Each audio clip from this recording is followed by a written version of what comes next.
نتبل البروكلي، وهي طريقتي.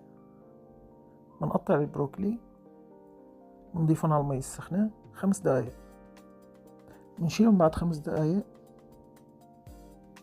بنحطهم بمحضرة الطعام. بعد ما ينطحنوا نضيف عليهم ملعقة ثوم، عصير ليمونة، معلقتين طحينة،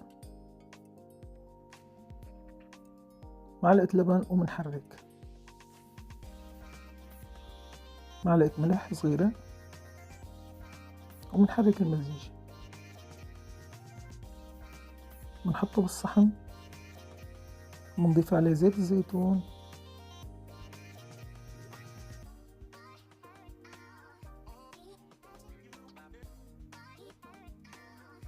صحتين وألف هنا.